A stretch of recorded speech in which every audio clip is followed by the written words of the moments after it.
वाहिगुरु जी का खालसा, वाहिगुरु जी की फतेह। जब श्री गुरु नानक देव जी हरिद्वार जाते हैं, श्री गुरु नानक देव जी ने जहाँ पर भी अपने पवित्र चरण कमल डाले, वहाँ पर यही ज्ञान दिया, परमात्मा एक है। हरिद्वार जो भारत के बीच में है, अलग अलग शहरों के लोग अपने पूर्वजों की गति के लिए गंगा किनारे जाते हैं। एक दिन गुरु नानक पातशाह जी और भाई मर्दाना जी हरिद्वार जाते हैं, जहां वह देखते हैं एक व्यक्ति एक पंडित से अपने पूर्वजों की मोक्ष की प्राप्ति के लिए पूजा अर्चना करवा रहा था। सूरज की तरफ पानी डालते डालते यजमान सोचने लगता है, दिल्ली में मेरा जो व्यापार है उसमें मुझे बहुत ही नुकसान, बहुत ही घाटा हो रहा है। वापस जाकर मैं अपने कामकाज की तरफ और भी ज्यादा ध्यान दूंगा। उधर दूसरी तरफ पंडित जी पूजा करते करते सोचते हैं, अगर ये यजमान मुझे ज्यादा दक्षिणा देता है, जिसकी मुझे बहुत ही ज्यादा जरूरत है, तो मेरे अधूरे काम पूरे हो सकते हैं। तो ये लोग क्या देखते हैं, गुरु नानक पातशाह जी सूरज के विपरीत यानी कि दूसरी साइड जल चढ़ाते हैं।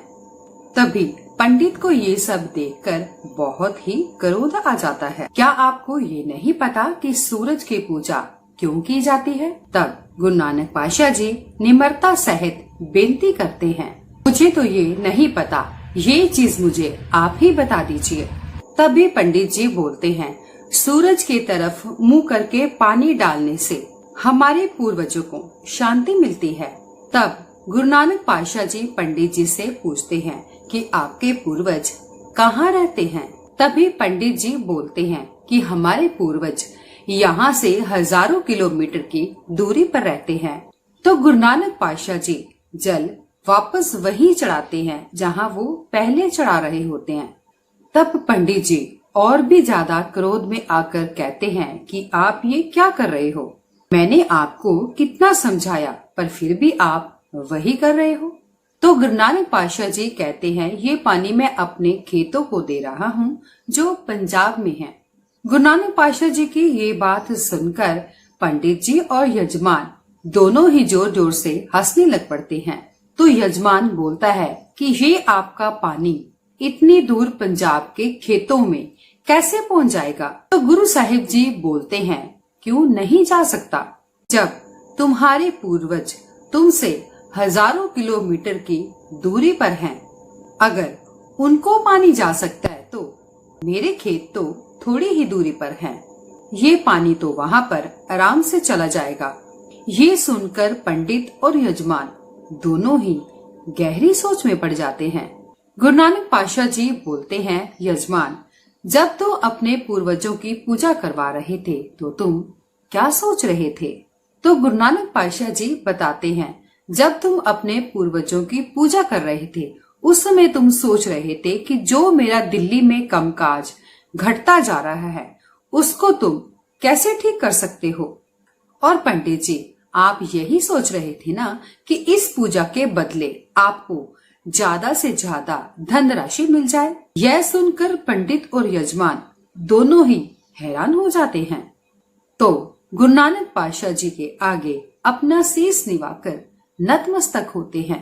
इस घटना के उपरांत वहाँ पर जितने भी पंडित थे, गुरु नानक पातशाह जी की इस शिक्षा पर बहुत ही ज्यादा प्रभावित हो जाते हैं।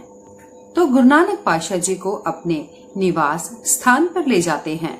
जब पंडित गुरु नानक पातशाह जी को अपनी रसोई घर की तरफ लेकर जाते हैं, तो गुरु नानक पातशाह जी क्या देखते हैं, पंडितों ने अपनी रसोई घर के बाहर एक लाइन, एक रूपरेखा बना रखी थी, जिसको देखकर कोई भी नीच जाति का व्यक्ति उसको पार करने की कोशिश न कर सके।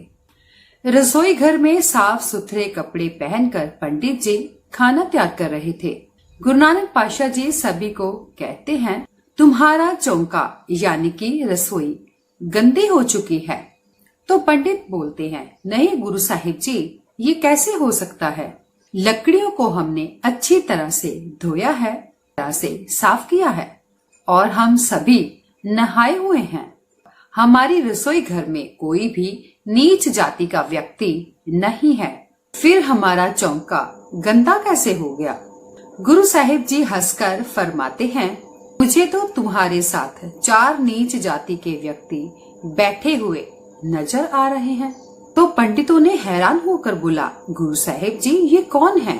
हमें भी बताएं, हमें तो एक दूसरे में कोई भी नीच जाति का व्यक्ति नहीं दिखाई पड़ता। गुरु साहिब जी फरमाते हैं, यही तो रहस्य है। तुम्हारी आंखों पर अज्ञानता का पर्दा पड़ा हुआ है, इसलिए तुम्हें कुछ भी दिखाई नहीं पड़ता। मैं तुम्हें इन 4 नीच जाति वालों के बारे में बताता हूँ। वो हैं जिन्हें तुम नीच जाति बोलते हो। किसी के साथ जोर जबरदस्ती करना, जुल्म करना, ये कसाईया रूप है। गंदगी इकट्ठा करने वाला अछूत है, जिसे तुम नीच जाति बोलते हो। और चौथा, क्रोध, जो इस टाइम अग्नि बनकर तुम सभी को जला रहा है, वो चंडाल है। ये सभी नीच कर्म तुम्हारे अंदर वास कर रहे हैं। तो सभी पंडित गुरु साहिब जी की ये ज्ञान भरी बातें सुनकर उनके भगत बन जाते हैं।